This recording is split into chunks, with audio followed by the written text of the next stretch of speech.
I spent a lot of years with the United States Army, so I like to start on time. We're pretty close.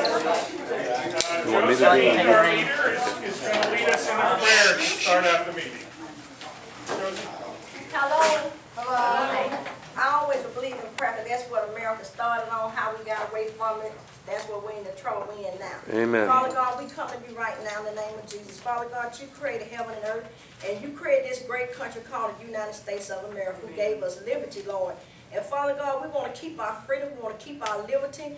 And God, with 1 or 2 touch and agree, you say it'll be done. Father, I thank you for everybody came, everybody want to come, and everybody coming out. And Father, we just plead the blood over Jesus, over our country, over our city, and over our state, God. We just pray for the leaders, God, that they will lead us in the right direction that you want us to go. In Jesus' name, amen. Amen. And I'd like you to stand so we can have the pledge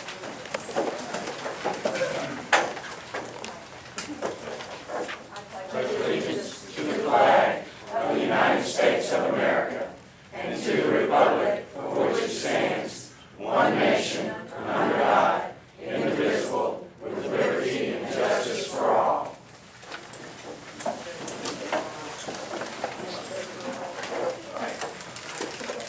My name is Jim Rappo, and I'm very happy to welcome you all here today. And we know that Saturdays are busy days for folks, and for you to take some time out of your Saturday and come here, we're very happy about that. I received a couple of questions this week about why we're a think tank. Well, some of you have heard me say this before, but a think tank has 2 primary characteristics. One is you conduct research, and then you advocate for issues. And we are about researching how to do things better in Rockdale County. We're not about Democrats, we're not about Republicans, we're not about blacks, or whites, or Hispanics. We're about doing things to bring this community together in a better way to improve. There are a lot of great things going on up here already. We want to do more of them. We did advocate against the T-Splosh issue, and our leader, Josie Dean, you probably saw in several of the papers, led the rally on 901 Main Street where we protested against the T-Splosh, and we like to think that our effort helped to inform Rockdale citizens to vote against the T-Splosh. We will advocate for issues in the future. Right now, it's the political season. We would like people to be informed about the candidates so that you can make better decisions. I want to remind everybody that we do have a runoff election on Tuesday. If you haven't voted already, we have 2 folks running for the school board and a couple of state office elections, depending on which precinct you live in. So please remember the vote. That's one of the most important things that we do. So please do so. Okay, Josie, you want to? Yeah, the T-Splosh, I just want to thank all y'all for participating. I wrote a very beautiful article, but nobody printed it.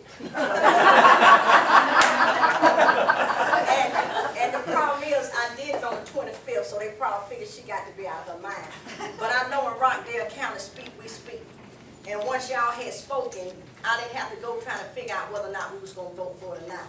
So I do appreciate y'all, and I appreciate y'all coming, and I appreciate y'all supporting us. We're a baby.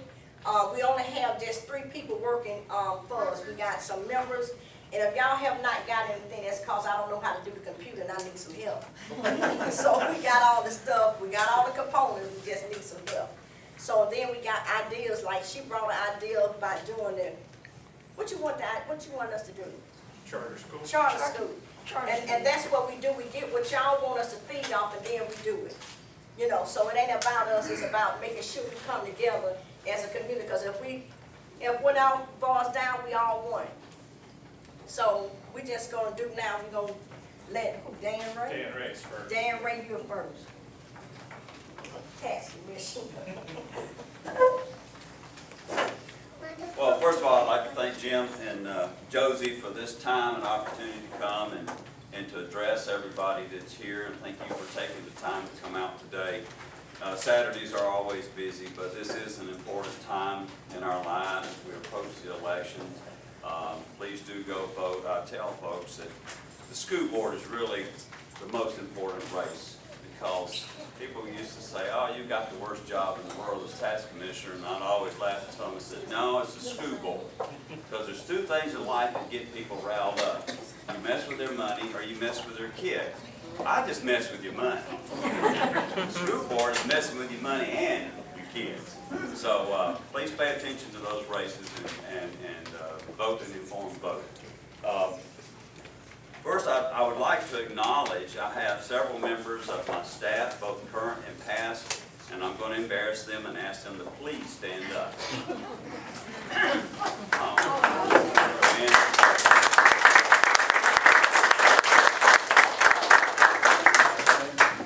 And I want to do that because this office and this job is all about service. Yes, there's a lot of rules and regulations and those kind of things and laws that we have to follow every day. But the basic job is all about service. And these ladies are the ones who really make it happen. They're the ones who are there helping you and servicing you and taking care of whatever your needs are. They come to me when they have a problem that they can't resolve. And so I'm there always to try to back them up and help them. I believe in a management model, and if you've been to management school, there's normally a pyramid with the boss sitting at the top and the people down at the bottom. I don't believe in that.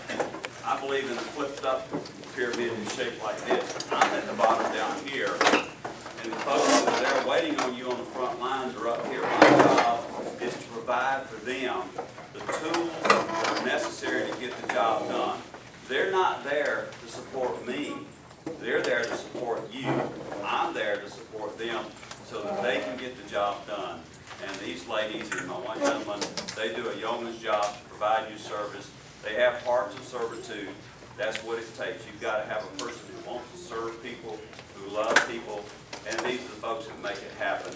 And I'm proud that they were able to make it, and I want to thank them all for the job that they do, because they really make it happen. And for those that have retired, thank you for the many service of years to the county, and I do appreciate it.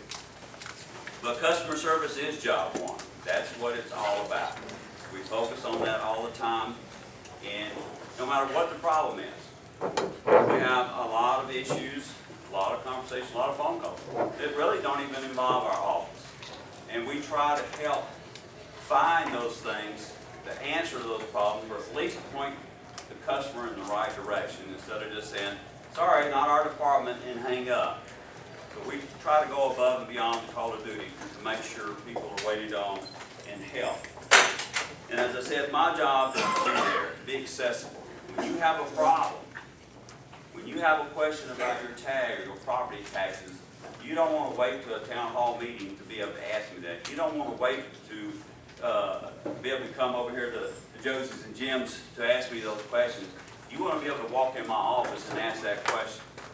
And so I'm there every opportunity that I possibly be there to make sure that I can answer your question and make sure you're on the right track to be in compliance with the law so that you're not getting a ticket, that you're paying your taxes, and that you're getting all the exemptions and things that you deserve as your right. One of the things that I am away from the office is that I am involved with the legislature. I am the current chairman of the Tax Commissioners Association Legislative Committee. I work on a committee with the Association of County Commissioners, ACCG. I'm on their Revenue and Finance Committee. I'm on a joint committee with the tax assessors. And we're up there at the Capitol trying to help formulate good policy and good law that is easy for us to administer, easy for you to understand. I've often said that one of the worst things we do is have tax law that the average person cannot understand. And one of the first things I did to the tax bill when I came into office was to put that matrix on that tax bill so that you can compute your own tax bill. Because how can you trust the government if you can't verify the taxes that you're supposed to be paying? And so that helps increase the level of trust at the local level, is that I can see what the tax bill is supposed to be. And then if you see an error, then you call me and we get it fixed. So it's very important. But the legislature is very important, and many times They will design a law, and then it takes those of us who are in the trenches to go up there and sit down with the legislators. I've met with the speaker, I've met with Chuck Rogers' leadership to say, look, this is, we can do this. We're not here to set policy, but we're here to make sure that we can administer this law. And here's some things we need to do to tweak this law so that when it comes down to my level, we can actually do it. And fortunately, those folks are wise enough to listen to us many times so that we can work out those nuances and details and make the law work for our benefit. Some of the things that we've done in the past and carry forward is the multiple payment system. When I came into office, basically you could mail your bill in, whether it be your tax bill or your tag, or you walk in person. You can now do it in the mail. You can now walk in person. You can pay online. You can pay on the phone system. So you have multiple payment options. I was one of the first departments in the county to go to accepting credit cards. Our life is lived with debit cards and credit cards now, and so we have to adapt to what's going on in the marketplace. But we do have a lot of traffic come through the office, and I like to credit that to believe that it's because we do have good customer service there. If I was giving bad customer service, why would any of you want to walk in my office and be abused? So I like to feel like that a lot of people come in the office, when they have all these other multiple payment options, they don't exercise them. They come by the office and pay their tax bill or pick up their tag. And I like to believe that's because we make it a very friendly and accepting atmosphere, and we'd like to continue that. We do have extended hours on Wednesday. I know there's some talk about Saturday, but we are open late on Wednesday. For those who do work in the Atlanta area and have a hard time getting down to the office, because there are times when you've got to come to the office. So we're there late on Wednesday to do that. Technology. I doubt very seriously anybody in here other than my staff realize that Rockdale County was, before, we were out ahead of the state when it came to motor vehicle registration. I had one of the first automated motor vehicle registrations in the state of Georgia. We had that in office on our computer, and we could do it. And then a few years later, the state caught on that, hey, we need a computerized system, which is referred to now as GRAS. But we had one here in Rockdale County before the state ever did. And those are just among a few of the many technological advancements that we have done in my office. Having come from a world of high volume operations in Essex Wire and Cable, where we lived and died by efficiency, that is the mindset I bring. I do not like the normal or typical government solution to increase volumes, and that's just add another body. Adding another body in my office is the last thing I want to do. So I try to seek out in every case some way to make my people more efficient and effective at being able to process more things, more tax bills, more tags, quicker, faster, better, and so that we don't have to incur that expense of hiring additional people. Just to kind of bring you up to speed, we are at 99.6% collections right now for the 2011 tax bills. We've been very aggressive, and but that is a great benefit to the county and to the school. By us collecting that money and getting it in timely, that helps the school and the county not have to borrow money on the interim. They're called TANs, tax anticipation notes. We can keep the cash flow coming into the school and to the county, then they don't have to borrow money. If they don't have to borrow money, then that's less interest they have to pay out, which means your taxes stay low. Another benefit of that type of collection rate is that the bond ratings for both the school and the county are superior because they pay their bills on time and they have nice reserves. And one of the things that the bond rating people do, they get those numbers from the finance office for both the school and the county. The first thing they do is pick up the phone and verify those numbers through me. And I had one of the bond rating agencies from New York tell me, said, Mr. Ray, we're going to up the bond rating for your county because of your excellent collection rates. So that saves you money because the higher the bond rate, cheaper the interest rate on any bonds, whether they're long-term or short-term, that Rockdale County or the school system, when they have to borrow money for that AAA bond rating, we get the best bond rates. So that saves you money in the long term because we're not having to raise taxes to pay on interest rates. Or if you're doing an upfront bond for, say, a SPLOST, well, that interest has to come out of the SPLOST fund. Well, every penny that we have to pay to some bank in New York, that's one less penny we get to spend on a road or some other improvement within the county. So those are things that are directly affected in my office. But just briefly, and I know these two gentlemen need to have some say. I've been your tax commissioner for 20 years. Thank you for that opportunity. I've served you proudly, and I enjoy my job. I would like to serve you another 4 years, and would hope that you would give me that opportunity. Like I said, come from Essex Wire and Cable, where we had to do things on the cheap. I run my office on the cheap, and we had to run it efficiently and effectively. I run my office that way. But I do have a master's degree in finance, so I know how to operate with numbers, and I know how to manage your money, and I have managed it well for 20 years.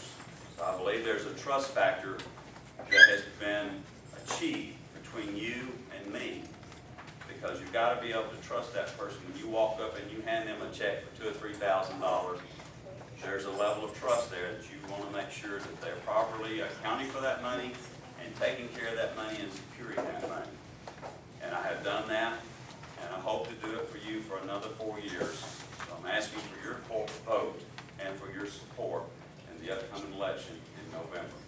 And thank you. Was anybody got any questions about the taxes or? Questions for Dan? Newspaper? Do our taxes go down since he made so much money? Well, I can answer that. The digest is complete. It dropped about 4.5%, which is better than the last 2 years. 2 years ago, it dropped 9%. Last year, it was a little over 8%. This year, we're down only about 4.5%. The school system, when I gave both the county and the school system my projections, I said anywhere between 8 and 5%. 8 being hopefully the worst case scenario, 5% being the best case scenario. The school system built their budget based on a drop of 8%. The county built their budget, from what I understand, on a drop of 5%. So we've already seen the advertisements come out. I think that the city, the county, and the school system are all three keeping their mill rates the same. And what that means is the three governments will actually be levying less tax money in 2012 than they did in 2011. So we have watched our budgets. We're very tight, very frugal. Like I said, I try to run things on the cheap, and which saves you money. But any other questions? He got a question, she got a question, too. So following up on your discussion on the millage rate, there's an upcoming meeting not too long from now about the millage rate. And they sent out a spreadsheet that showed over the last 5 years, there's incremental increases every year after year after year. And what you were just saying, that we should anticipate no change in that millage rate? That's what they're advertising. They're leaving, all three entities are advertising the same millage rate as they had last year. So this upcoming meeting, there shouldn't be any big surprises? Well, they can't go up, they can't go down. Once you advertise a mill rate, you cannot go above that. They could actually lower it if they want to, but I wouldn't recommend that. But the meeting about the mill rate is specifically about the mill rate, the way I understand that. Right. And that's to announce that it's going to go down and we're all going to dance in the streets? We won't have enough money to pay for a party in the streets. Well, I mean, what it means is you keep the millage rate the same. If your value in your home did not change, then you're going to have the same tax bill in 2012 as you did in 2011. Now, if you were one of the ones whose home was reassessed downward, and by them keeping the mill rates the same, you're actually going to see a decrease in your tax bill. Okay, good, thank you. Lynn? Could you explain, just for folks who aren't real mathematically inclined and don't understand how the different halls of government work together, is your role in the taxes compared to the Board of Commissioners and the Tax Assessor's Office? Okay. The way it all starts, everything in Georgia is a snapshot of what's happening on January 1. And that's ownership record and value and condition of the property. And that's where it starts with the assessor's office. The assessor is valuing your property at fair market value, given some caveats that they've stuck in the law here lately. But for the most part, it's the fair market value as it was on January 1st of 2012. Then once that value is all compiled, that's called a digest. The digest is all the taxable property in the county. Then they pass that off to me, and I have to go through and do my various and sundry calculations to it, where I calculate various scenarios of how much money will be generated by various mill rates. And I feed those off to the county and the school and the city as to what they can expect based on this digest. Then they make a decision as to what the mill rate should be. Now, what that mill rate should be is based on their budgets. So they have to have a budget. And here, thank goodness, our Constitution does not allow us to run deficit at the local level or the state level. So we would never be able to do like the federal government is doing to us. So when the city, the school, and the county, they set a budget. And then you take that budget, which is expected revenue, what they need to fund that budget, and they relate that to the taxable digest. And then it's just a basic mathematical function of the digest times the mill rate equals revenue equals budget. So if any of those factors change, then your ultimate tax bill can change. But the assessor does the value, the city, county, and the school set their budget, then based on those relationships, they set the mill rate.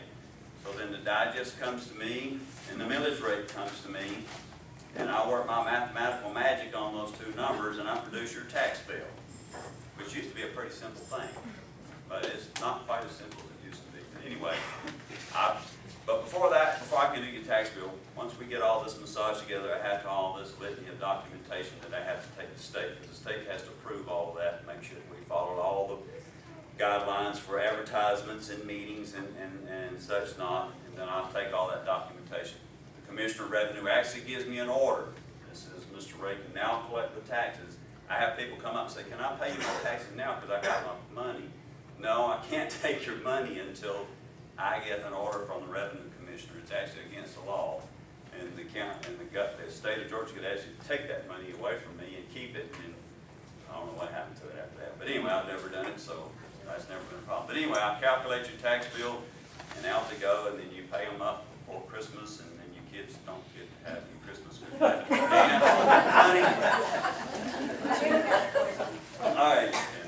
Dan, do you have an idea yet what percentage of the county O&M budget will be covered by host this year? 98%.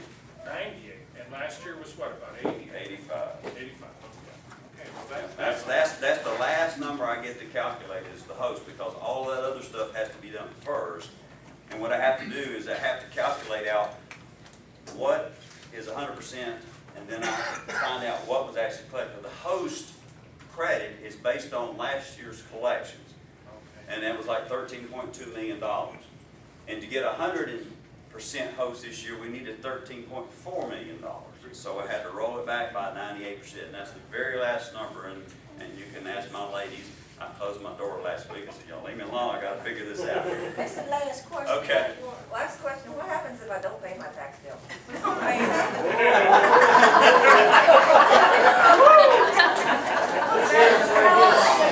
We get to come for you. How long will it take before you come for me though? Doesn't take long. But no, I thought you said that you collected like 90-some% already, so that little bit of percentage, what do you do? How do you go about collecting it?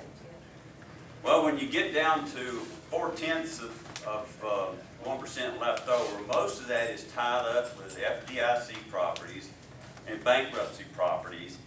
And the biggest chunk of it is probably in personal property where businesses have vanished and just gone out of business and closed their doors, which means it'll never be collected. So you have to write that off? Yeah, we'll have to write that part off. The FDIC money, the federal law protects the FDIC. It says they can pay the taxes whenever they get around to it. It's called in due course of business, which means they usually wait until they sell the house and then they pay the taxes. So I've got one subdivision out on Georgia 20 down there that owes me about 3 years worth of back taxes on most homes, but I can't make the FDIC pay. But yes, if big stick that I have as a tax commissioner goes back to what the government can do to us. The government has the ability to take your life. It has the ability to take your property and take your liberty. So the big stick I have is to take your property. And it's a constitutional issue. So when I have a tax sale, it's something very near and dear to my heart and the heart of my staff. We try to be very careful about that because I am seizing your property. I am taking your property away from you, and I'm selling it on the courthouse steps.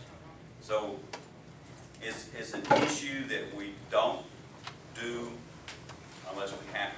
We take it very seriously, and it's the last thing. I just rather for everybody to pay. If I got 100% taxes, then I could take a couple of vacations or sometime when I work so hard.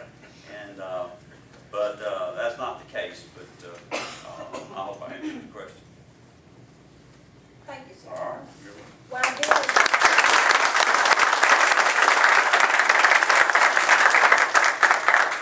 I did invite J.R. Happy, but he said I had the wrong kind of people that be at my meetings.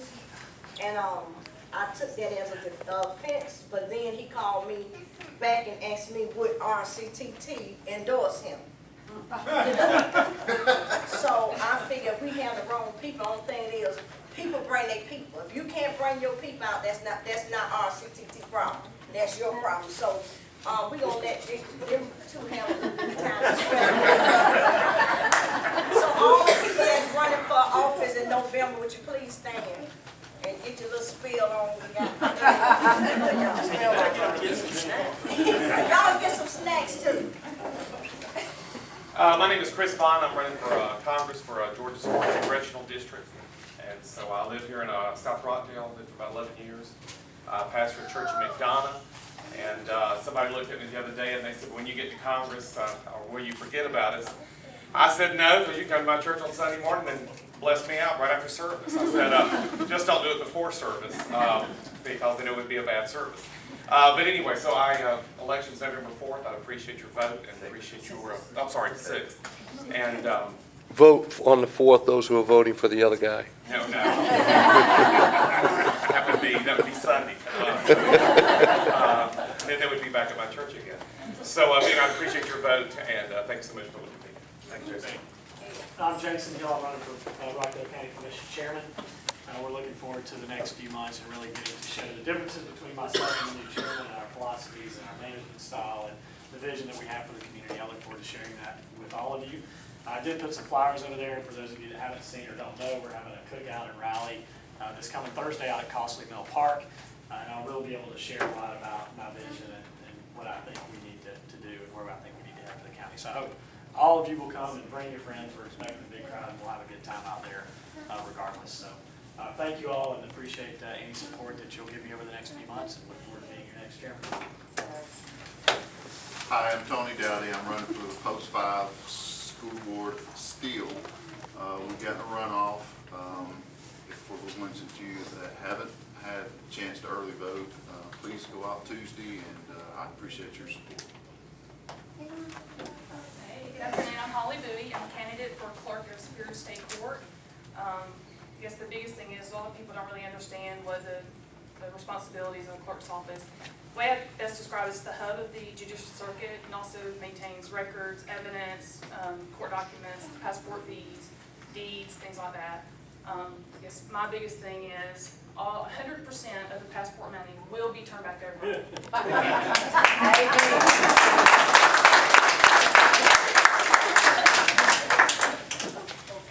Okay, and another thing we need y'all to join is $5 every quarter. And I need some help, so y'all join and help so that way they can really talk about me like they talk about Oprah. So, Oprah's a millionaire, so I hope they have a big thing in Rockdale County. So keep it moving. And we are taking up donations because I got to pay for this myself. I don't want to go to nobody else's building because they may tell me what to say, what not to say, and I got a problem when people tell me what to say and what not to say because I don't know no other way. This building is, to rent this space is $75. And it's been coming out of my pocket. I had one person to pay, but I know I'm gonna pay every month.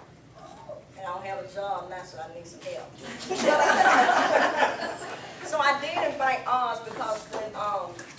when J.R. Hatley said that he wasn't coming, I had to try to hurry up and switch and get some people to come, and I just thank them for being able to come. So now you gotta take the gloves off, because now we know who we got to run and who we got to run. So these are the two people we got to run, the sheriff and Eric Levitt. Both of them are great guys, but we have to make a decision, not based on race, Democrat, Republican, or what would be best for our county.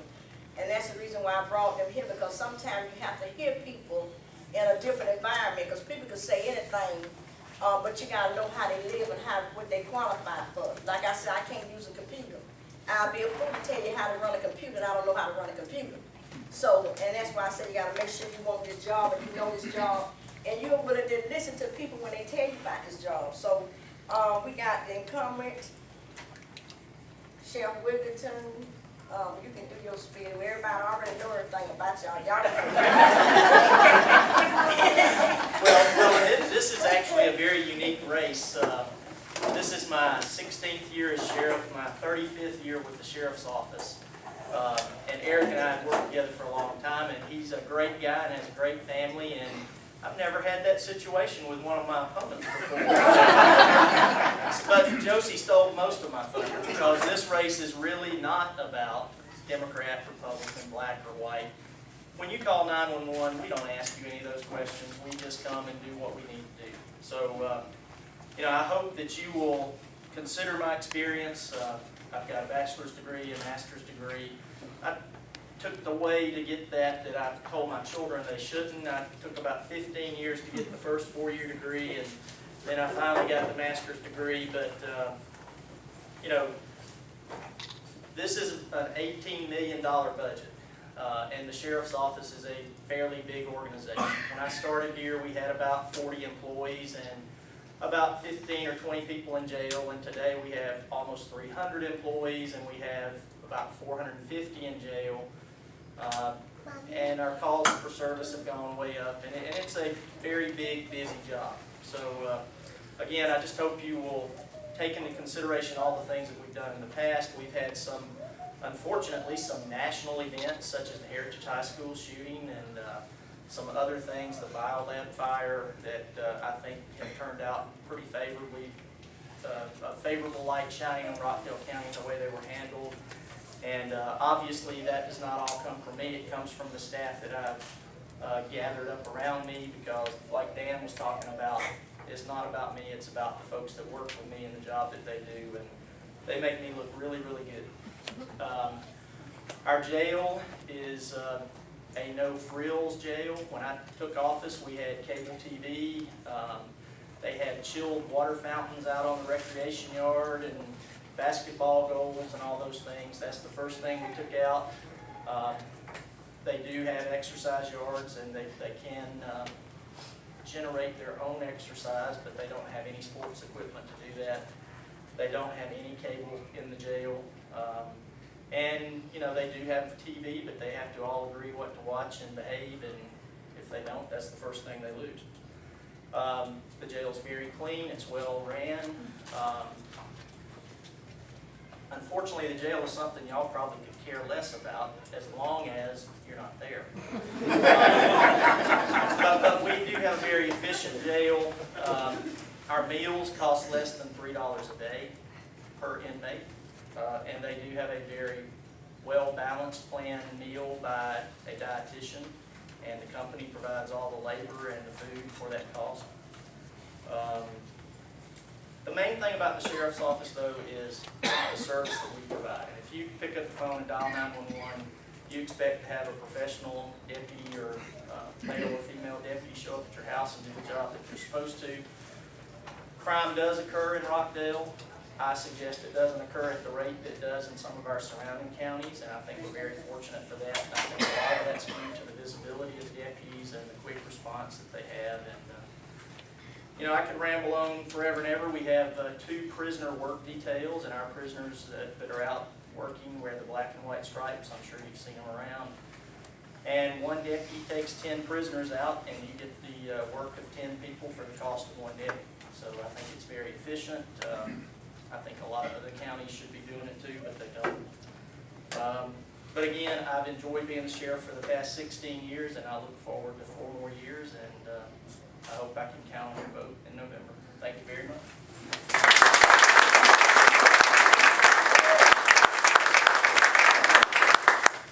Josie has left the room. Elvis has left the building. Oh, no, that's Oz calling saying he's sick, y'all, so he can get y'all his apology. All right.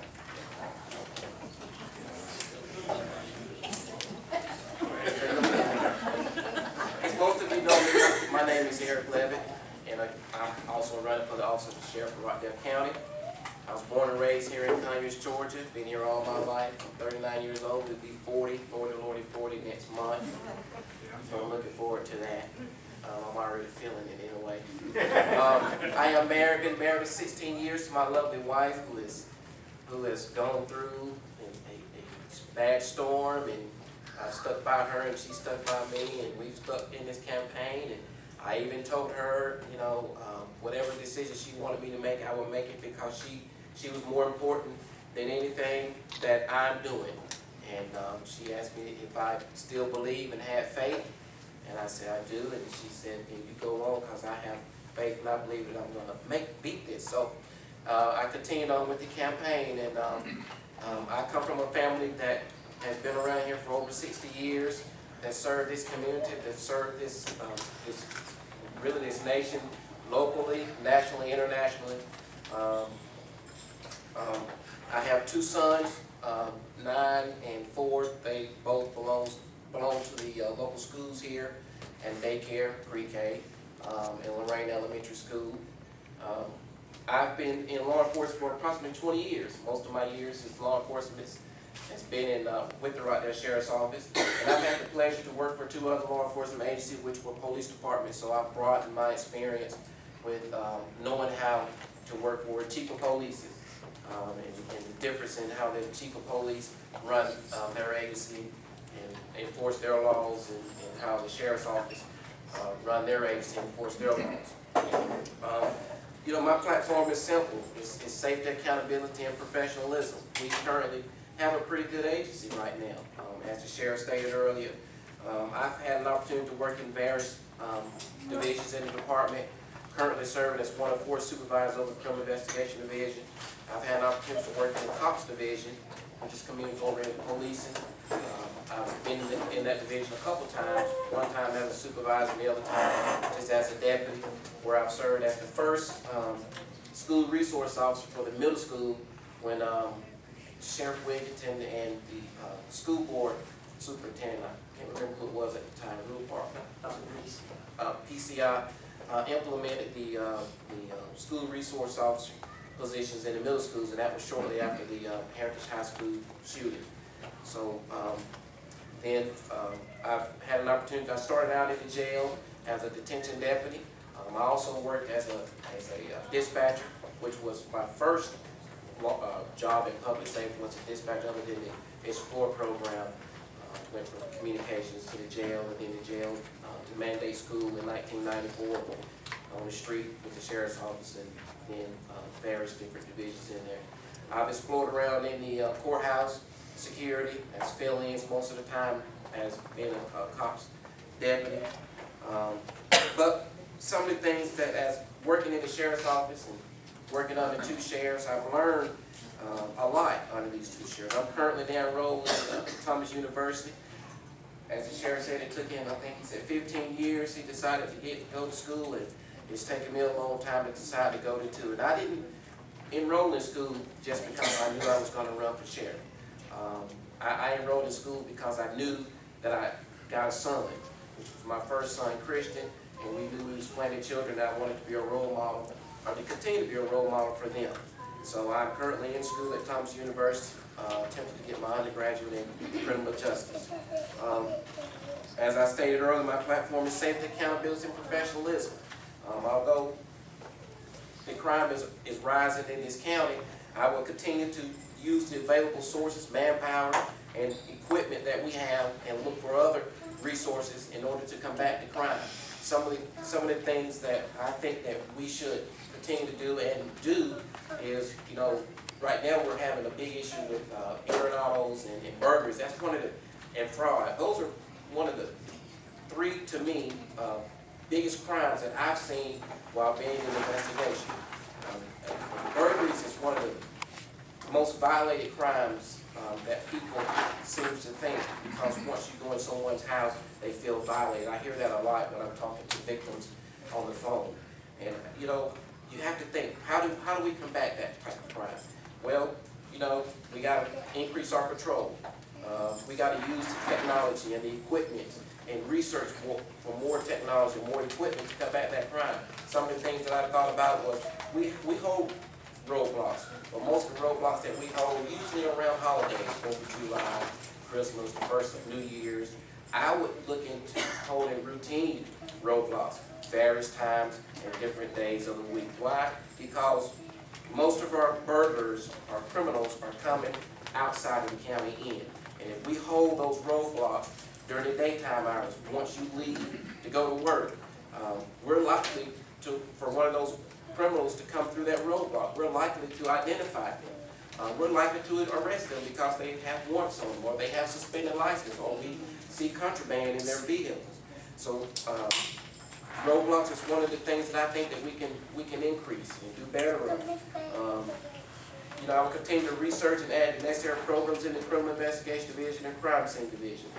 Again, that division to me is one of the most important meats of the department, because you all are looking for us, that division, to solve your crime. But we got to have better resources. We got to keep up with technology. And we're doing a pretty good job now with the Sheriff's Office now, but I think there's more resources and technology that we can probably utilize in order to solve your crimes instead of outsourcing it when you have to wait 6-7 months or almost a year to get the results back when you're utilizing GBI.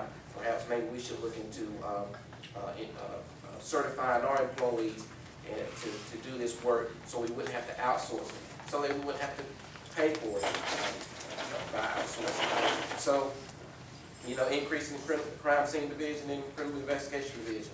Accountability. I will set that example as your sheriff if I can earn your vote for that. Accountability, I will prefer you to hold me accountable for everything or anything that we're doing wrong. But I plan to hold regular town hall meetings because I want to hear. I want you to see me. I want to be able to hear what we are doing, what we're not doing, what can we do better. And once we hear that from you, the citizens of Rockdale County, then we may not be held accountable because we're either doing a good job or we're changing what we're doing and how we're doing it. And also, in order to do that, you got to hold your command staff that you have accountable and make them more visible as to, and more available to you as citizens, more available and visible to the deputies. Because without those deputies, we're not doing you any justice. Professionalism, I plan to be in uniform 90% of the time. I plan to not only sit in that office and be around that office, I plan to be riding the streets. I plan to visit the businesses, visit homes. Again, the town hall meetings.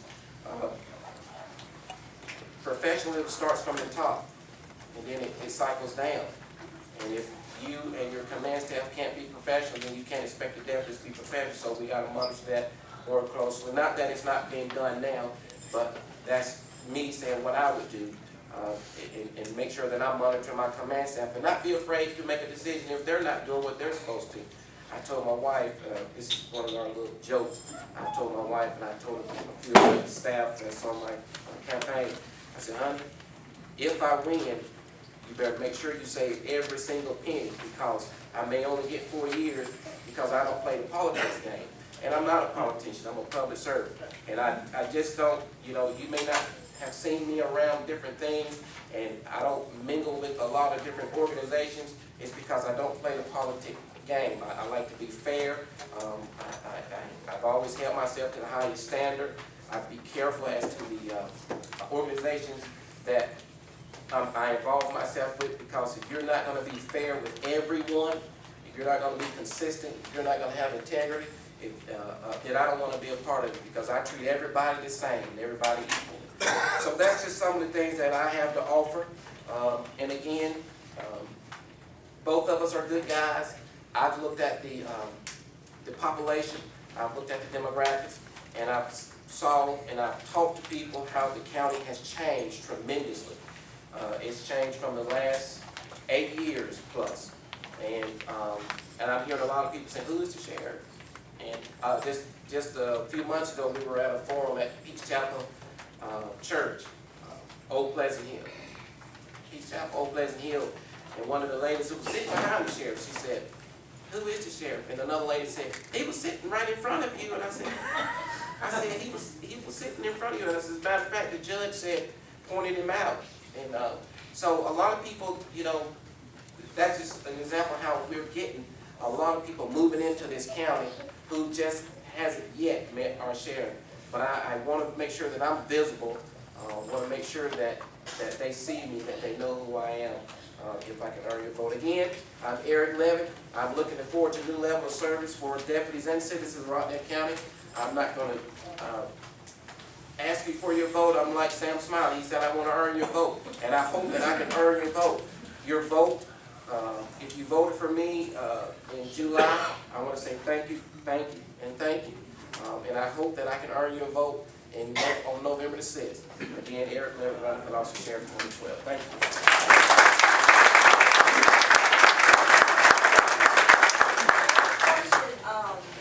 For the sheriff, since he said he don't nobody know you, because I had a problem there too, because I wasn't looking for you when I was moving here. But when they had wrote something on the rock, that's where I met you at. So, we know Darren Brown, and we know when Darren Brown was running for office, Tom Brown then made him resign. So he lost all his health care and all that stuff. So I do applaud y'all for that, because it didn't make him step down from his job to in order to run, but that had happened. And I think that's a bad idea for somebody to do that to somebody. No, you know, whether you win or lose, you lose your job too. So I do applaud. And let me give credit where credit's due. Vic Davis was the sheriff before Guy Norman, and I replaced Guy, and Guy replaced Vic. But Vic Davis had the Georgia legislature pass a Rockdale County Sheriff's Merit Board, which protects all the employees, which is a wonderful thing for all the folks at the Sheriff's Office. Everybody with the exception of the rank of Chief Deputy is protected. So that's a good thing. So And that helped me when I ran too. Let me ask one question. You mentioned the biolab accident. I was here when that occurred, and I was working at the CDC, and my question to both of you is, what's the status of our emergency preparedness right now in Rockdale County? If an incident like that was occurred tomorrow, how prepared are you, in your opinion? Well, in my opinion, we are very well prepared. Now, some things have happened since biolab, and obviously you learn every time something happens. You learn some new things. When biolab happened, we rolled up in our little school bus mobile command vehicle, and one that the school system had worn out and sent us, and we fixed it up ourselves. But we did call on a couple of other agencies to show up with their modern, nice mobile command vehicles. Shortly thereafter, we applied for a grant through Homeland Security, and we received $750,000 for a mobile command vehicle. And I'm proud to say we have the biggest, nicest, most sophisticated mobile command vehicle in the southeastern United States. It's a 53-foot tractor trailer. The city of Atlanta called us and asked us to bring it when they had the tornado a few years ago. The state asked us to take it to South Georgia when they had the wildfires a few years ago. So from the mobile command status, we have a very sophisticated response unit. We also have a smaller one that we can take that's a little faster to deploy. We're actually well connected too. In Rockdale, I am the emergency management director for the county and have been for 5 or 6 years, maybe even longer than that. Well, it was before biolab, so it had to be before that. Anyway, we are very well connected with the state. We're in the Metro Atlanta All Hazards Council area, and I just stepped down as the vice chairman of that group, and prior to that I was the chairman. in Georgia, there's a Homeland Security Task Force that the governor created after September 11th. There's the head of the State Patrol, the head of the GBI, the head of DNR, one police chief, and one sheriff, and I'm that sheriff. So I get to represent all of Georgia's sheriffs on the governor's Homeland Security Task Force. So I would tell you that Rockdale County is better prepared than most other counties, even some that are much bigger than us. We've used our drug money wisely, and in addition to the mobile command vehicle, we've built a building that's 100 by 150 square feet, and it's full of different equipment for emergencies just like that. So, and we would love to show you sometime if you want to, but we're very well prepared now. Okay, we can go. Well, only thing I would add is to what the sheriff's saying, into, training, we have, you deputies go through training and you train on preparedness. That's some of that's implemented in our training. So I don't know if you would agree with this, but you can almost never be too prepared because you just never know what would happen. But absolutely, Okay. training. Okay, we're gonna go to the floor, but Benny wanted to. Well, actually, it's a twofold question to the sheriff, and also I'd like for you to answer the question too, Eric. Having retired out of law enforcement, as far as the recidivism in the jails, do you have a program currently now, to reduce? Because when they sit in jail over a period of time, waiting to be placed in the state system, is there a program in place? And secondly, if not, what are you planning to do about that? Okay. Yes, ma'am. We have quite a few programs. Now, we don't have one that specifically addresses recurring events or recidivism. We do have Narcotics Anonymous, Alcoholics Anonymous. We are actually, and I may have told y'all this at a previous meeting, there were 2 sheriff's offices or jails in the state of Georgia where someone can actually get their GED in jail. Since then, I've been told that the other jail lost their certification. So there is one jail in the state of Georgia where you can get your GED. You can come in without a GED, and when you get out of jail, you can have your GED, and that's the Rockdale County Jail. Now, a lot of places will test, or they will train you for taking the test, but then you have to go somewhere else and take the test once you get out or something like that. But we actually have people on staff that teach to administer the test and present the GED to them. We have chaplain programs, and a lot of the local churches come in and work with them. We have parenting programs. We have a multitude of programs in the jail that I assume would ultimately address what you're talking about, but I don't think there is a program that deals just with that.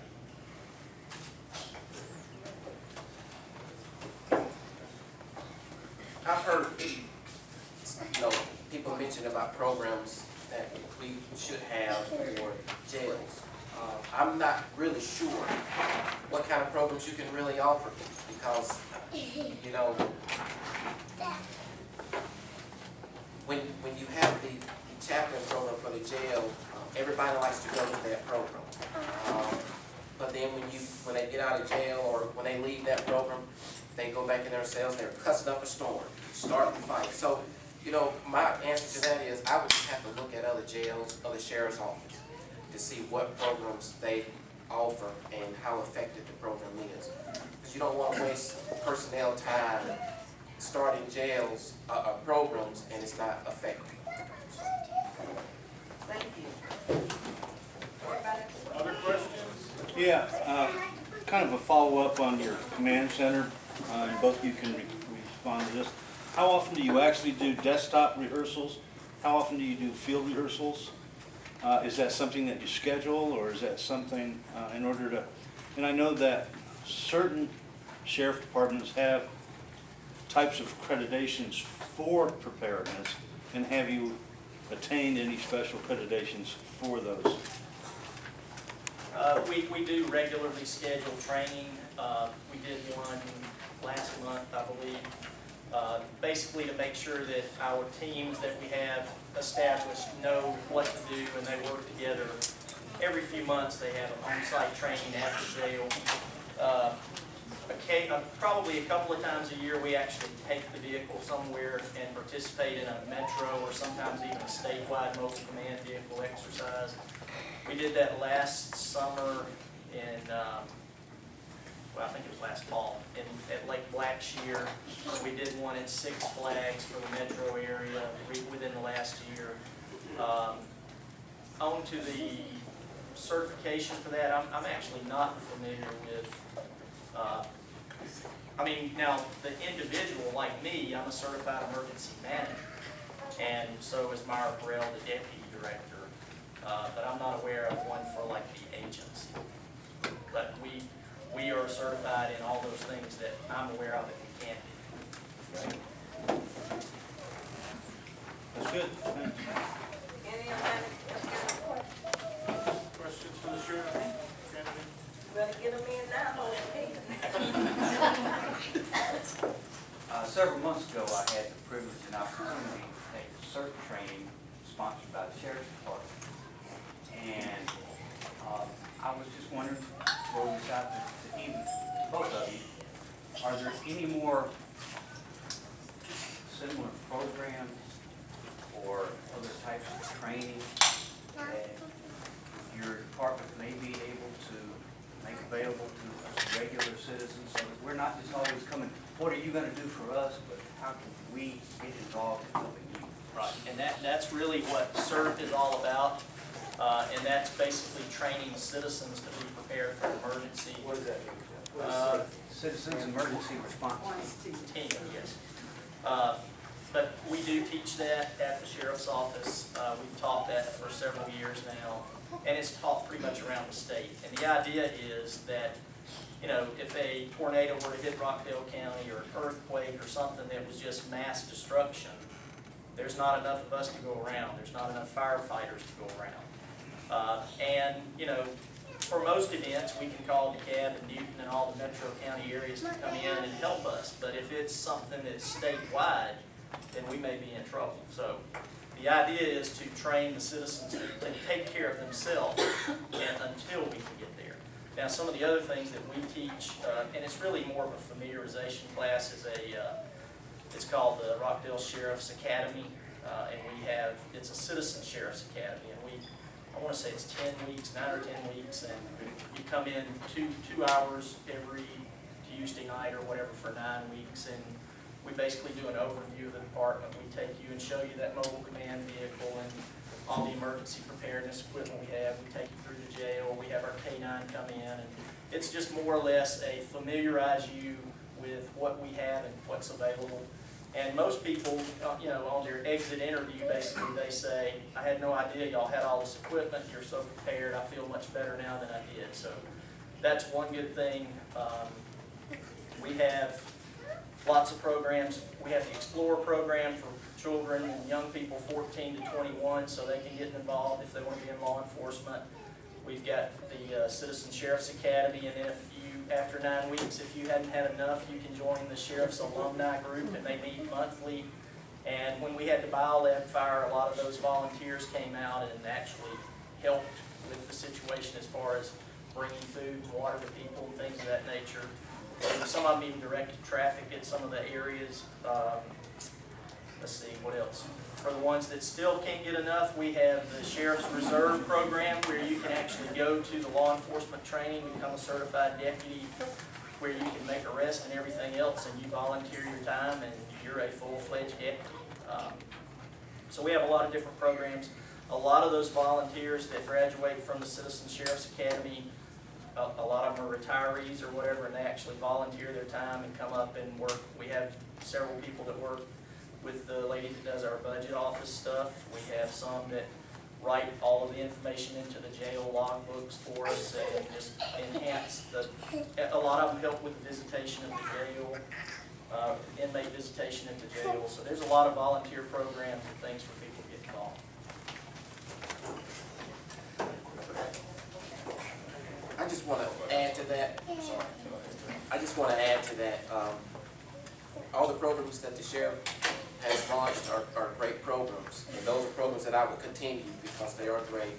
And as he stated to you, a lot of those programs, you have a lot of retired citizens and middle-aged working citizens attend that program, but we have to somehow now advertise so we can get some of the young adults to attend that program so they can have a better understanding as how law enforcement works. And I think if we do that, then maybe the young parents that have these teenage boys that are going out here committing crimes, they will understand how the law works and how the sheriff's office works, along with how the police department works, and maybe they will start parenting the children a little better.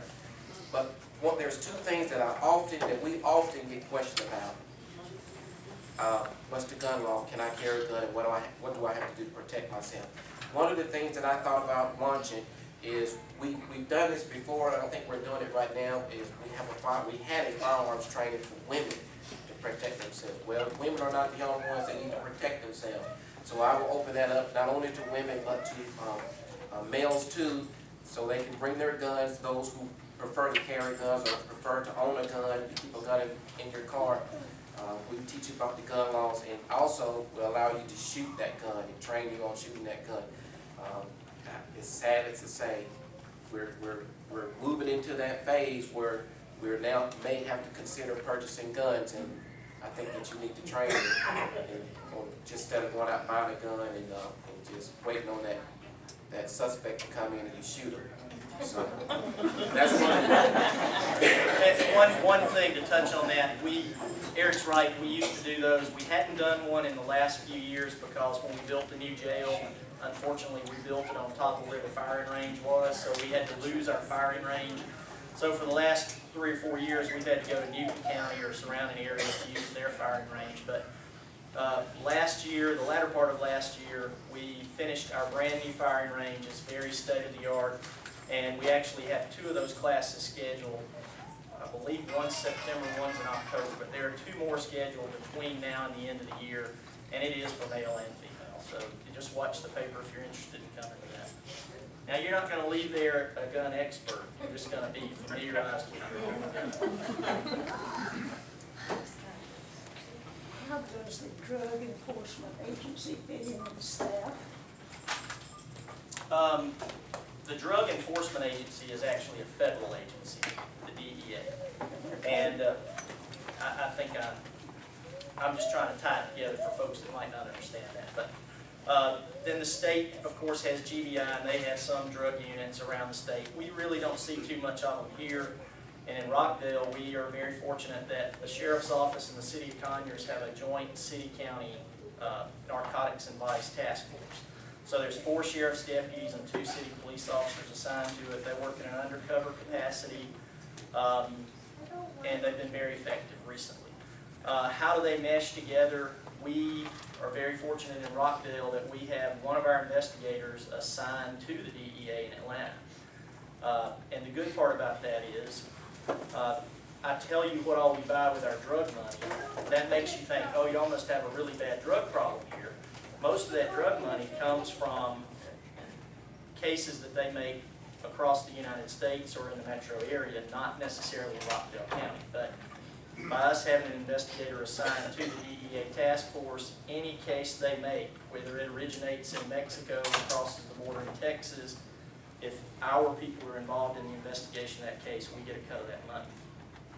The other good thing about that is the communication is very good between our narcotics and vice unit and the DEA because we have someone there every day. Dan Reagan, somebody else. Do you want to follow up on that? Nothing, you just see specific asking about the federal drug agency, how it ties in with us. I think we did. All right. Do we have a problem with contraband, i.e. cell phones in our jail? You know, and you've probably seen the thing where recently an inmate in the Jackson Diagnostic Prison orchestrated an armed robbery, I think. And that's something across the country they're having problems with, cell phones, and contraband is always a problem in a jail. Before I took office, actually, Sheriff Norman had stopped it a year or 2 before I took office. We used to have a smoking jail. So you could bring cigarettes and the inmates would sit back in the cells and smoke. Well, to his credit, he discontinued that and we became a smoke-free jail. And we've never been one since. So for probably close to the last 20 years, Rockdale's been smoke-free. Now, once when we were a smoking jail, they were trying to get in marijuana and other things. Once we stopped smoking altogether, they're trying really bad just to get cigarettes in. But not to make light of this, contraband's always an issue in a jail. We have found a cell phone, I believe, once before, but it's not something we see very often. Most jails are a little more secure than a prison, and that may not sound just right, but in a prison, they have a lot more freedom to move around. They have different activities during the day, and in a jail, they're pretty much locked up in a certain place. So contraband's always an issue, but not to the extent it is some other places. How often do you have the cert classes? 3 or 4 times a year. This is just a thought about the different programs that you have. Have you ever thought about putting an outreach program, because you're talking about fraud being one of the big problems, an outreach program either by email or even having some volunteers teach people or give alerts about fraud that's going on in the community, also about cybercrime, how people can protect themselves when they go on the internet, and also make them aware of what type of fraud is going on, things of that nature. Have you considered a program like that at all?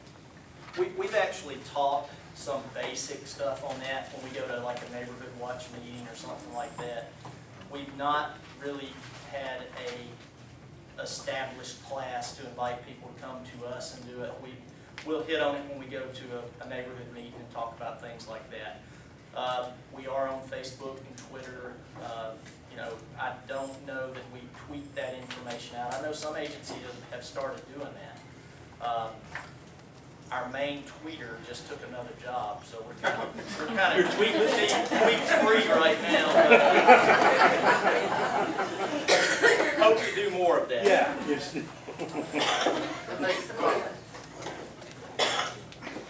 Yes, in reference to your question, as far as outreach program, when I was in the cops division, we tried to, I got a couple of the deputies, we tried to get with the fraud investigators to put together a program that's specifically called fraud, and we was going to try to send them to a lot of the senior citizen homes or facilities such as Remington House and so forth and so on, and try to teach them about fraud, because we were getting a lot of the elderly hit with fraud, especially people coming from out of state and hitting our elderly residents here. But in my platform, or it's on my website somewhere, in the town hall meetings, I talked about how I would have regular town hall meetings, and I would provide you with the crime statistics. We would also implement a crime mapping system, and on that crime mapping system, we would upgrade the website to put all that information in there. But too, you still have to put together as you said, an outreach program or a team that can also go out and talk to these residents. If we have to advertise it in a certain building and have the citizens come to us or whatever we have to do, because fraud, I've even been a victim of fraud as an investigator recently, last year. And during that time, it was myself and 2 others that worked for me were victims of fraud.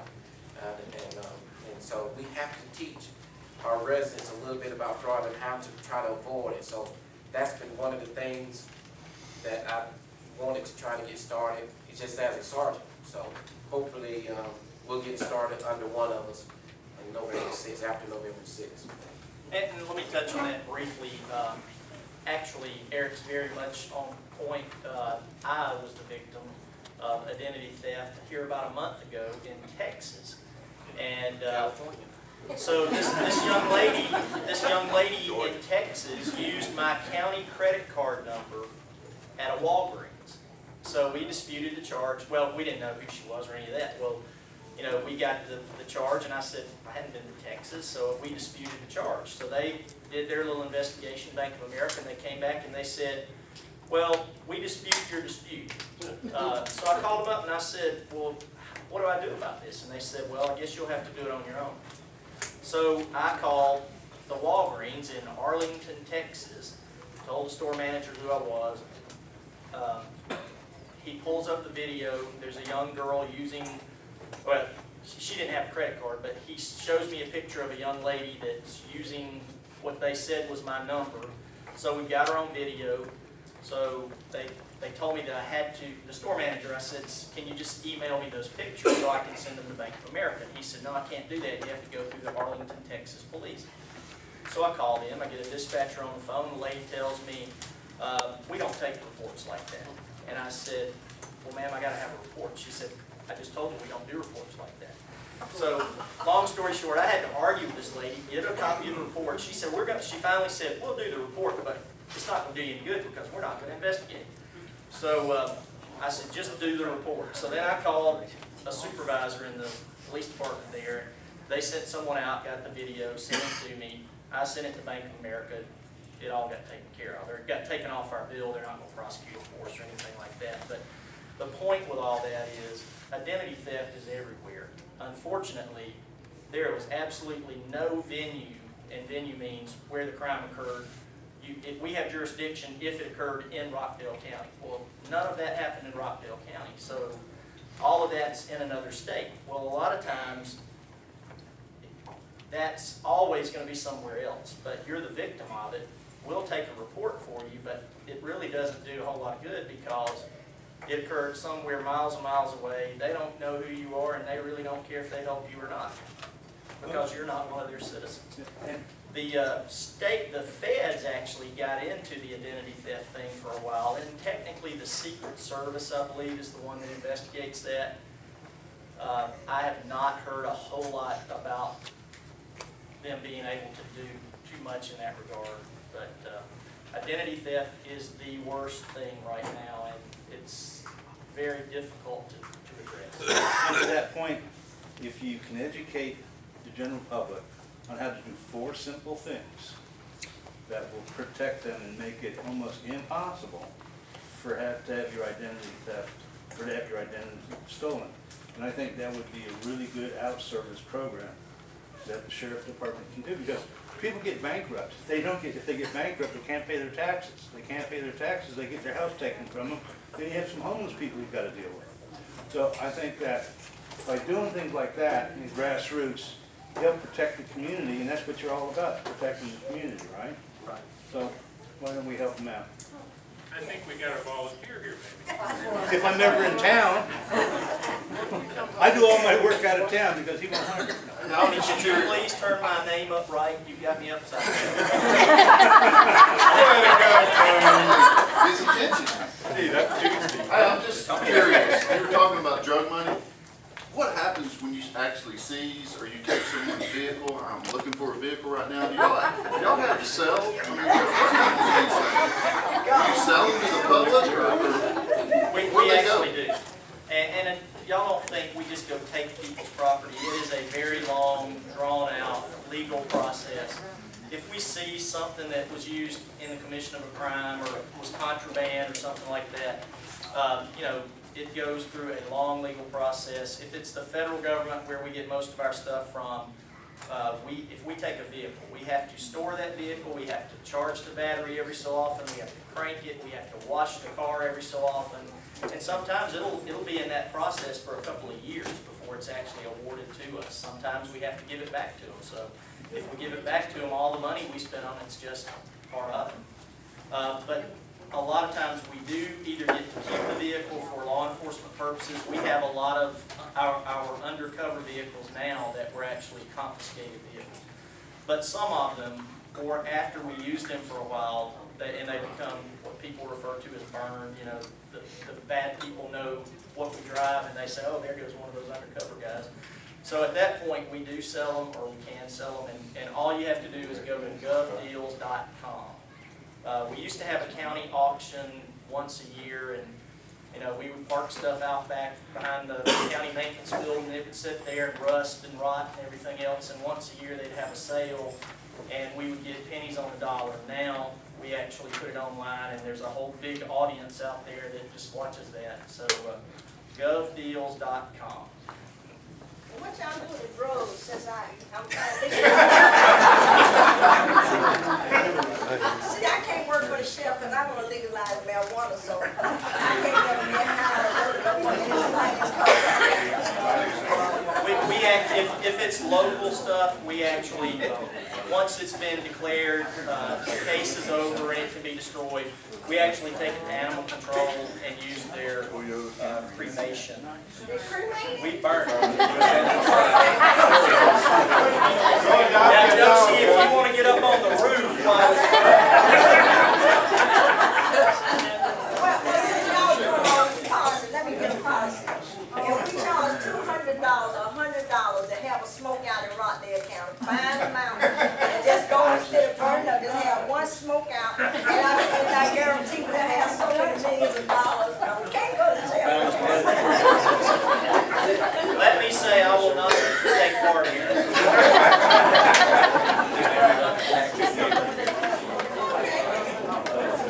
Any other questions for the sheriff candidate?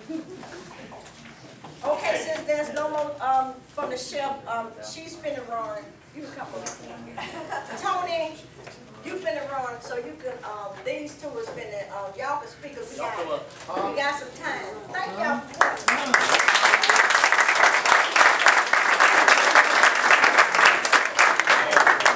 Tony, I'm glad you dressed up.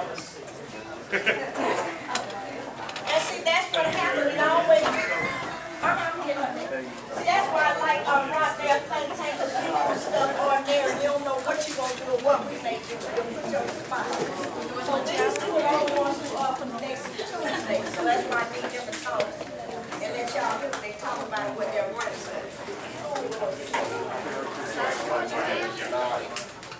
I'm Dr. Doreen Williams, and I am running for House District 92. I am in the runoff, and I really, I've talked a lot about my platform in terms of education and its importance.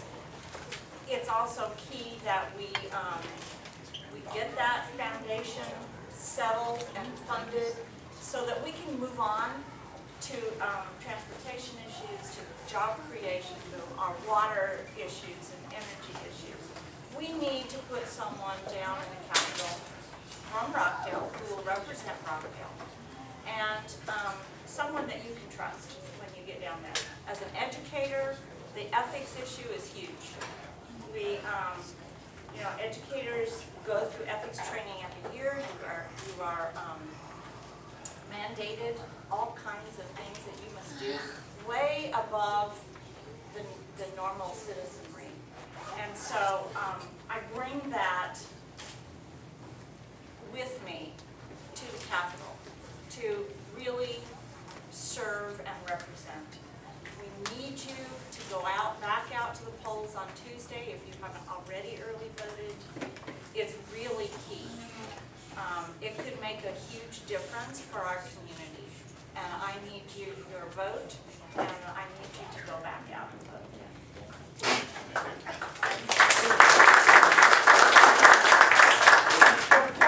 Anybody got a question? I do. Is early voting over today at 4? Early voting, there was no Saturday voting, early voting. You're running for state representative of which district? District 92.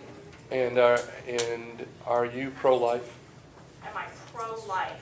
Yes. I am always pro-life. No, you know what the question means. Are you pro-life or are you pro-choice?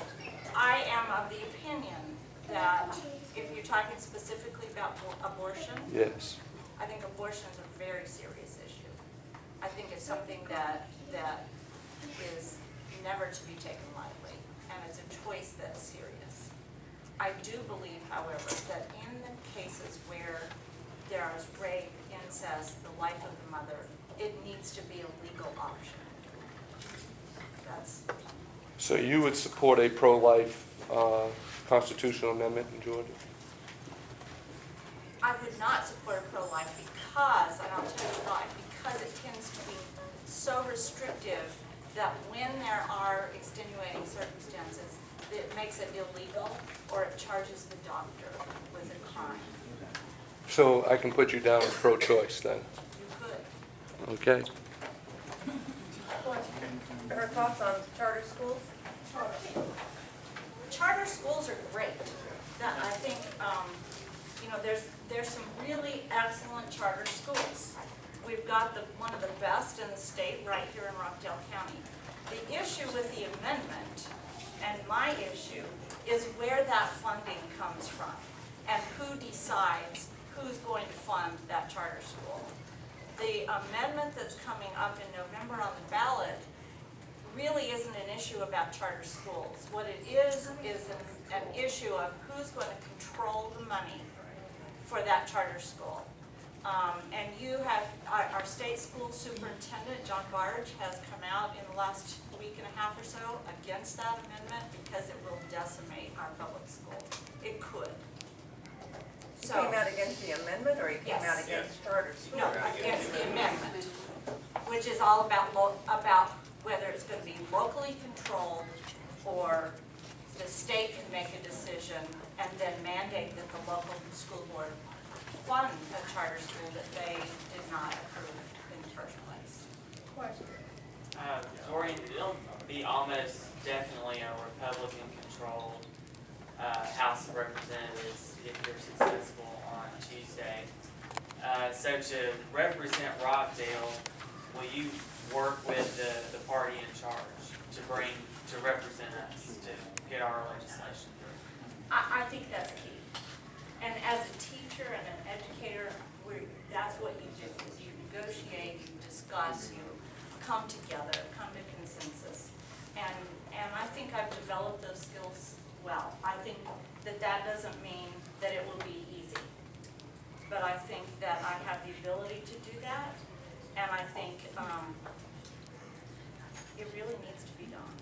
We need to come together to solve our issues. Anybody else got questions? In 2008, the General Assembly approved about $50 million for taxpayers in Georgia to take advantage of a tax credit. And married couples can take advantage of up to $2,500 that they can redirect to private schools to allow for scholarships for students. And they're primarily low income to moderate income students or their families.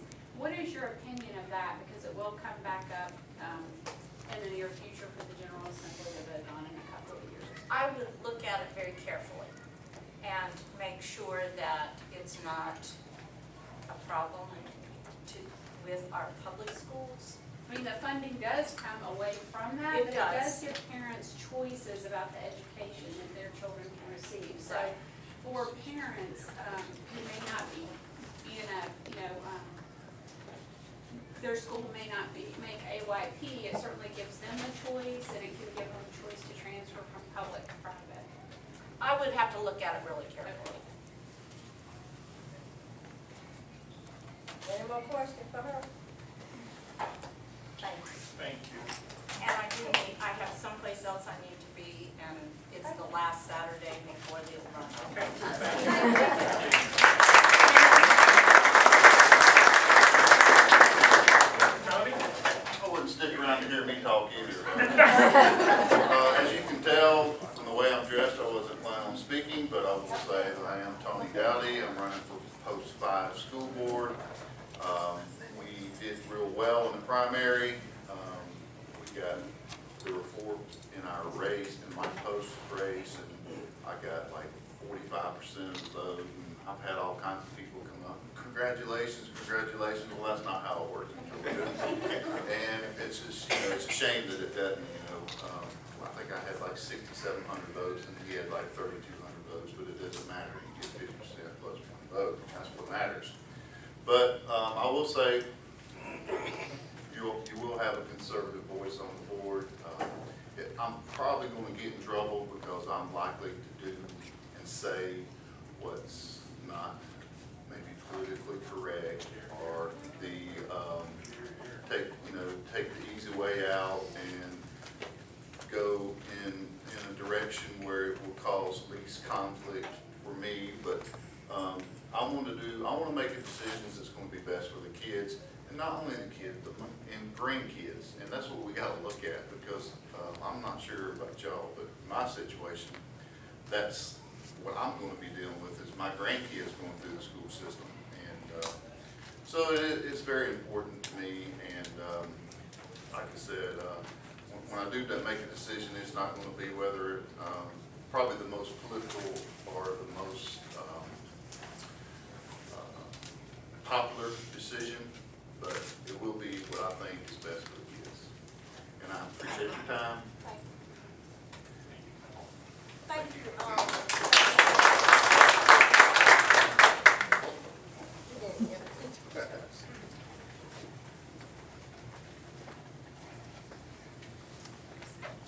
Good afternoon, everybody. My name is Charles Mays. I'm running for a probate judge. I appreciate your support.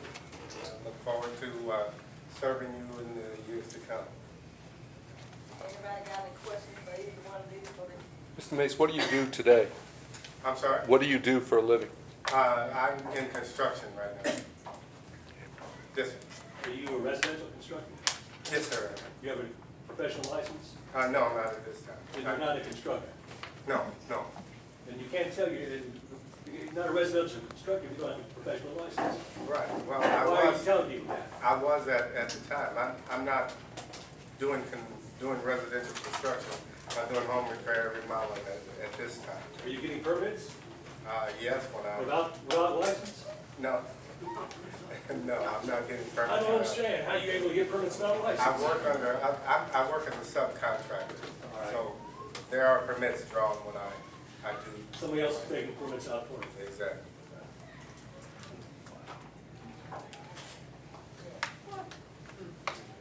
Tell me what you think you'll bring to that position and what changes you would make in the office. Well, I guess the biggest thing would be I will work to bring a program for guardianship for adults with mental illness. That'll be the biggest part of it. I intend to work to develop programs in the community that will aid people with mental illness. Because right now, there aren't a lot of people that are volunteering to take on that task, and a lot of people don't understand what it entails to be a guardian. Is there a program in place now for that? There is with the federal government, but there's nothing here in Rockdale County. Is there anything else? As far as what I intend to bring, yes, I intend to expand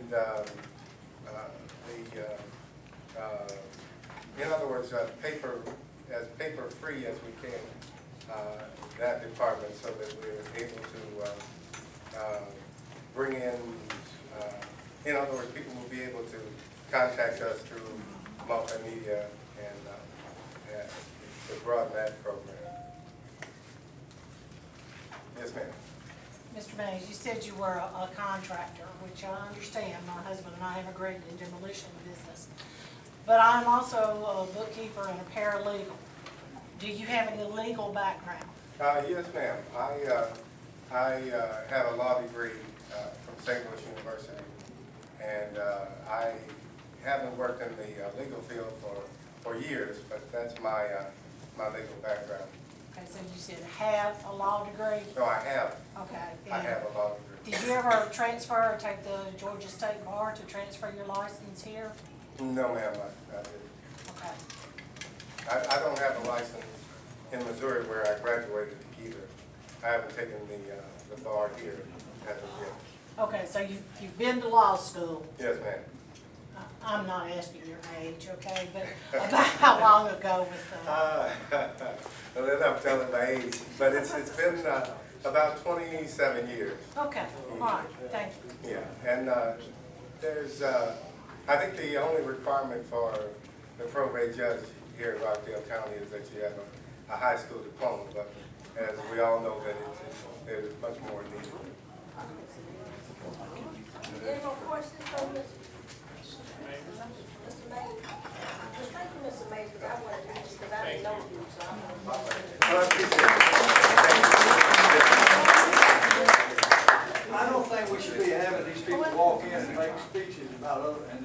representatives aren't invited.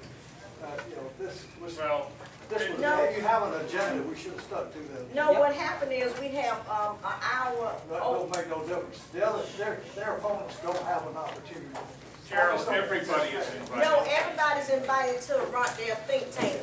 And everybody know when we have enough time, and since we got so much time, we let everybody who's running for political office to stand up and get a spiel. We've done that from the beginning. We've been doing that forever. You know, it's part of the idea to let our voters be informed. If the candidates show up here, we're very happy to receive them here, and we're very happy, time permitting, to give them a chance to stay up and say something.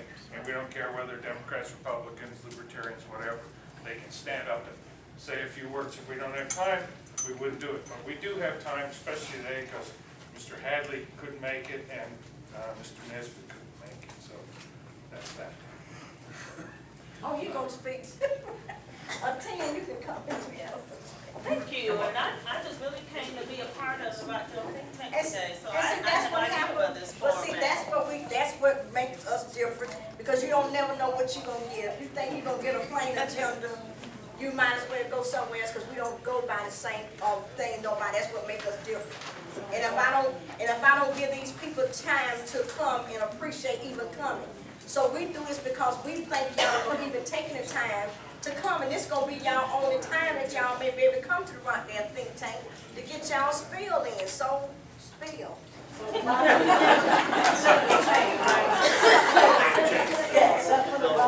Gotta be flexible.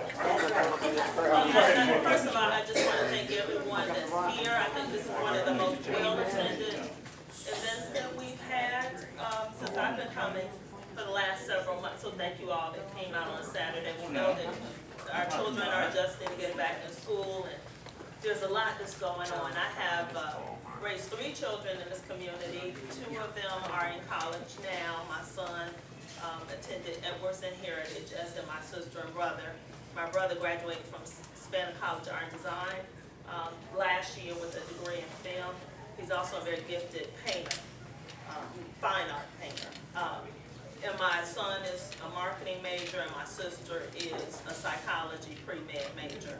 So this community has been very good to my family, and I see myself as chief magistrate judge having an opportunity to give back and serve and return some of that kindness and goodness that has been shown and extended to me by the local residents, natives, as well as some of the newer residents like myself who just moved here 10, 15, 5, 6 years ago.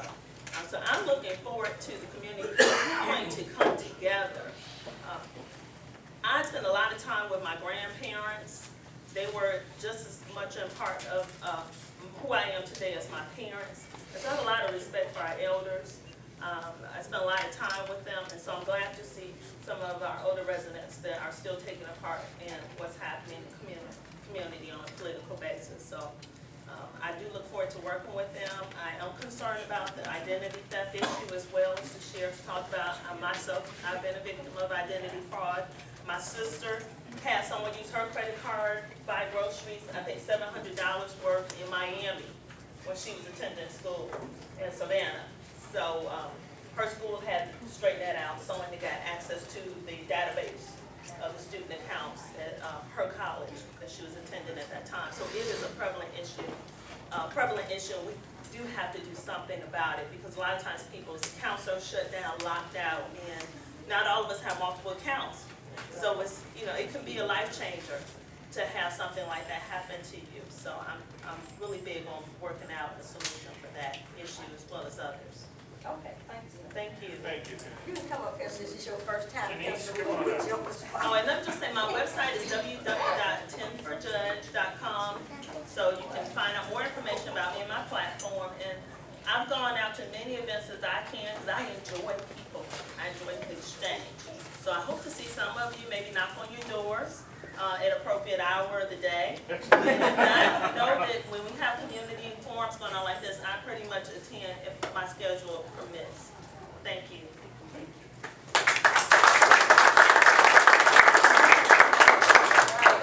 Well, I'm Janice Van Ness, and I am your current county commissioner, one of 3.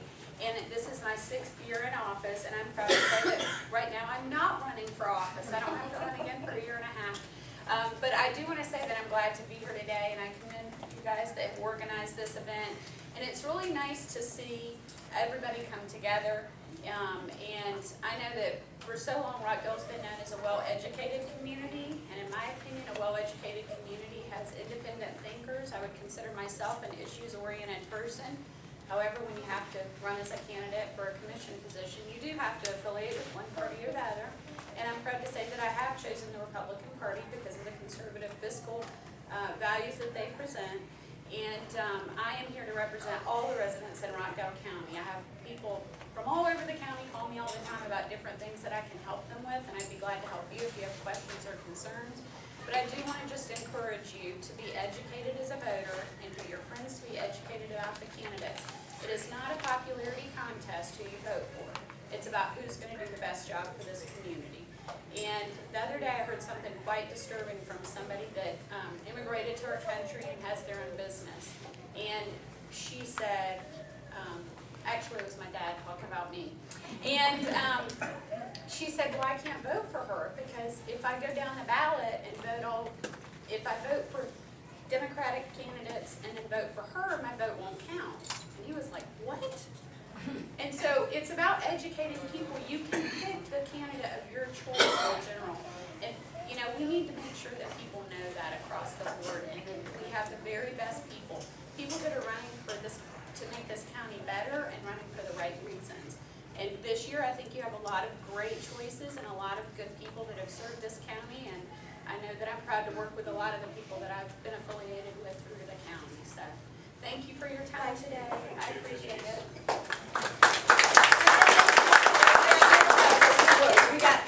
We got 30 minutes because it went so fast today because we really don't have a really fight between them two, so we just, Josie, can I just add to what Janice said, because there's a myth out there why a lot of people. So that way people can hear you, see what you're talking about. There's a That's myth. historical, that's what they tell the people, the Democrats, and they tell them, if you vote Democrats, you gotta go all the way down the ballot, and that's not true, so you think it's fair. There's also a myth out there that if you register to vote, you automatically get in the jury pool. And a lot of people don't register to vote because they don't want to be serving on a jury. And the fact of the matter is, as long as you've got a license and you're over 18 or whatever, you can be picked in a jury pool. And there was just an article recently about how they're going to now expand the jury pool. Because a lot of us here in Rockdale County have been picked 3, 4 times. I've only been here 13 years. I've already been picked 3 times, and I've never been picked in my life before where I lived before. So now they've expanded the jury pool.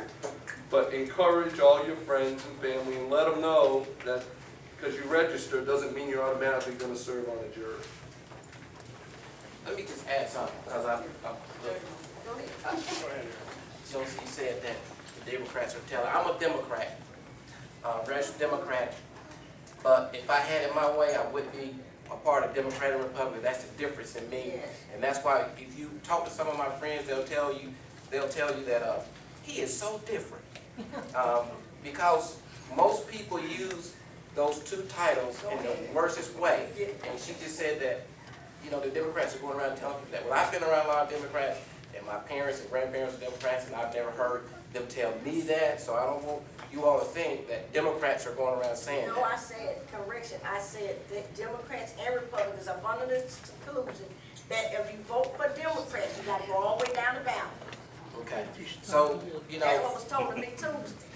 All right, well, one thing about me, I believe in serving everybody. I don't care who you are. And again, I don't care what party you're in.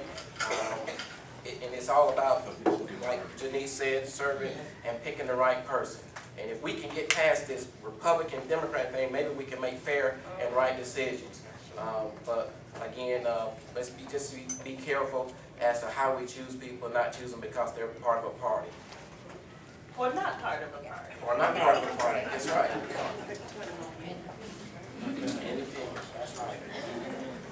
And I'm done.